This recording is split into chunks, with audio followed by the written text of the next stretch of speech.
dia 16 de outubro é dia do pão. E nós não poderíamos estar em outro lugar a não ser aqui, em Belém, Casa do Pão. É isso mesmo, Tcherla? Bom dia! Isso aí, sejam bem-vindos para conhecer o nosso espaço, conhecer um pouquinho do nosso trabalho. Sejam todos bem-vindos.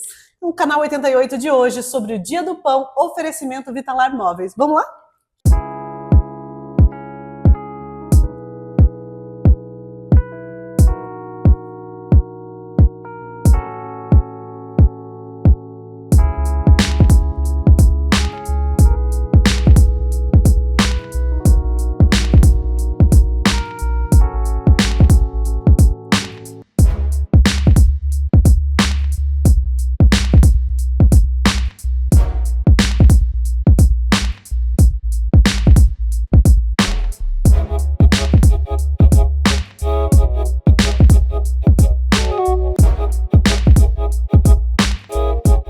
Começando a fazer um pão. Tcherla, eu não sei fazer pão, vou te falar, já te conto.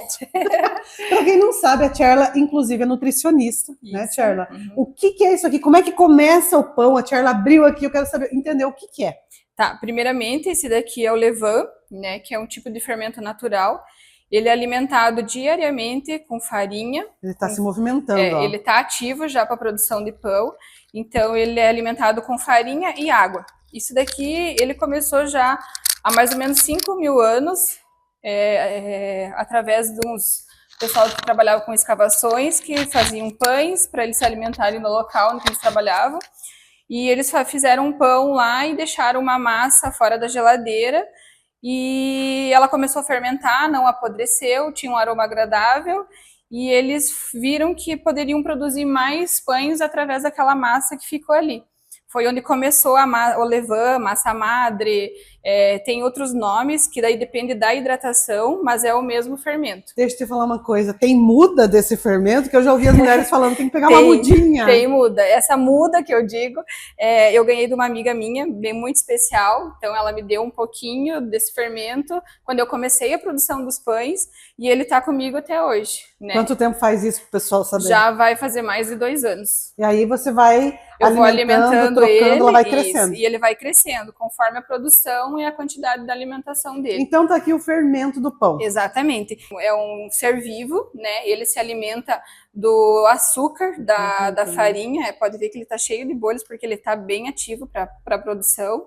Então, ele se alimenta do açúcar, né, do trigo, e faz com que ele produza esse gás que vai pro pão, que vai fazer o pão crescer. Agora sim, Tcherla, eu acho que é uma pergunta que todo mundo se faz. A diferença de um pão de fermentação natural para um pão de não fermentação natural, ou de longa fermentação, né?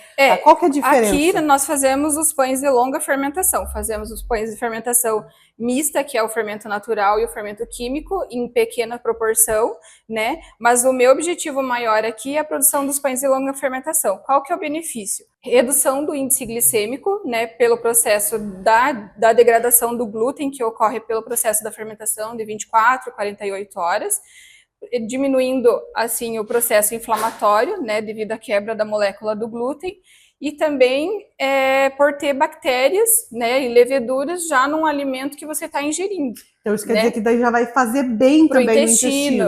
Exatamente. Pergunta. Ele é degradado, o glúten, isso faz com que ele fique mais digerível.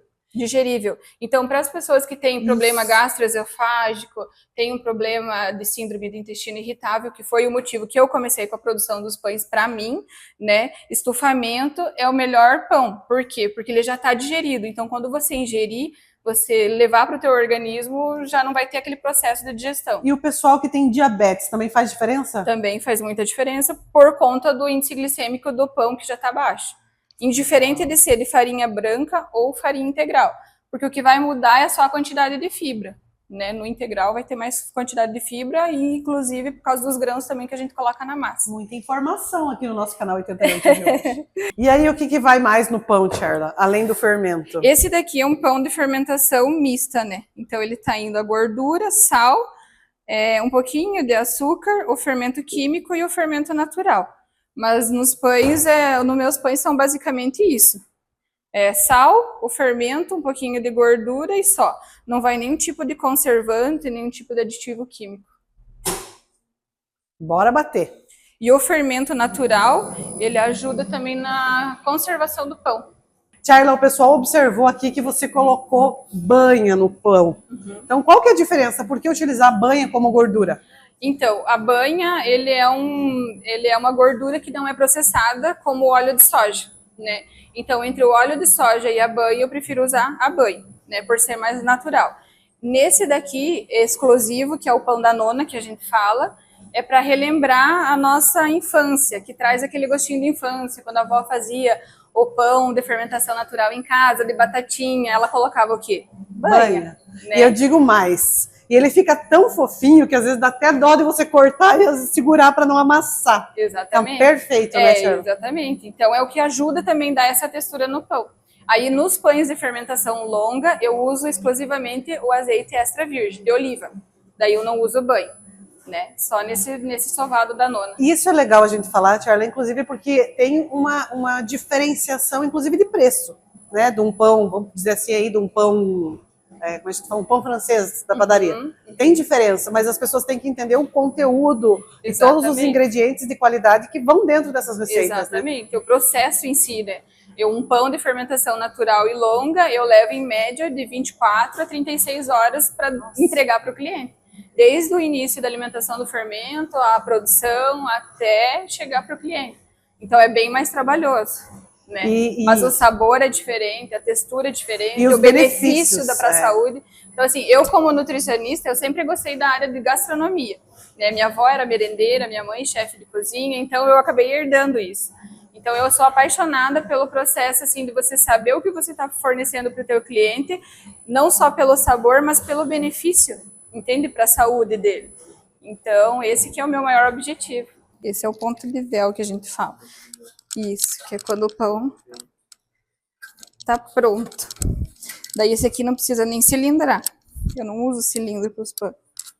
E agora, Charla, vai dar uma mexidinha nele para... Agora eu vou deixar ele descansar, para daí depois poder modelar ele. Quanto tempo que fica de descanso essa massa? Essa daqui vai ficar uns 30 minutos, 1 hora no máximo. Como é fermentação mista, ela não pode ficar muito tempo. Tá, e aí você vai modelar ele?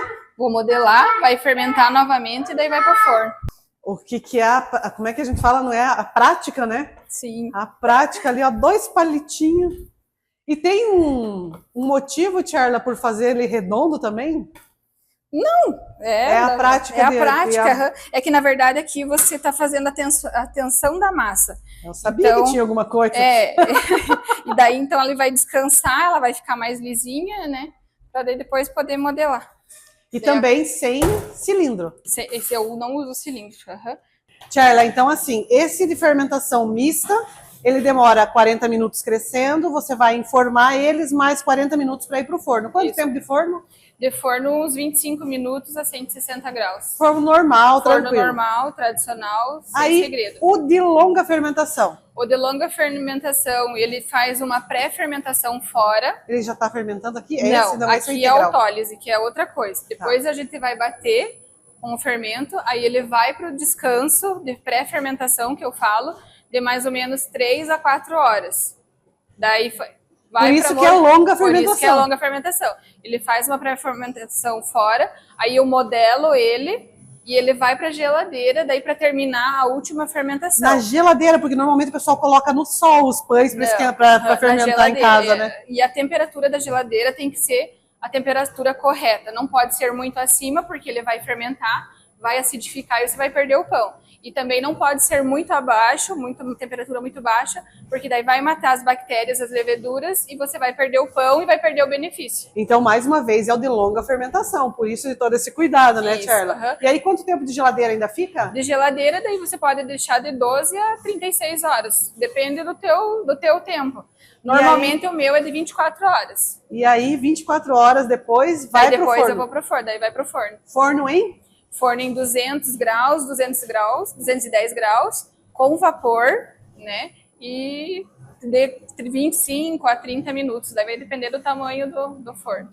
Não é tão simples assim quanto parece, né? Para o pessoal fazer em casa com vapor? Existe um forno Tem especial? alguns fornos agora que estão colocar? vindo.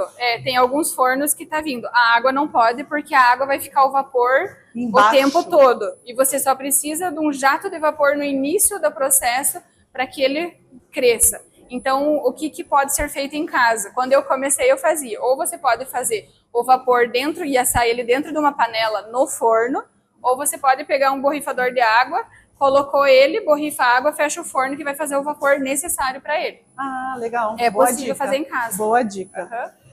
Então, o nosso canal 88 hoje sobre o Dia do Pão com a Cherla, ela que é nutricionista. Oferecimento da Vitalar Móveis. Para falar, inclusive, Cherla, você estava dizendo que tudo tem um significado dentro da produção dos pães. Sim. Então, por que tem isso aqui, ó, para mostrar para o pessoal? Isso aqui não é enfeite? Eu pensei que era para bonito. O pessoal às vezes faz um trigo em cima. Sim, esse corte aqui se chama pestana. Para que serve isso? A pestana, ela é um indicativo de que o pão fermentou corretamente nesse espaço aqui que você vê da abertura que teve, né?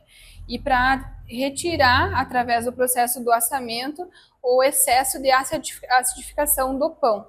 Então, quando ele abre, que ele faz essa expansão, o que tiver de ácido da fermentação, do fermento natural, ele sai através do vapor, né, do forno, fazendo com que o pão fique mais leve, mais cheiroso, né, e não fique tão ácido, aquele cheiro tão ácido.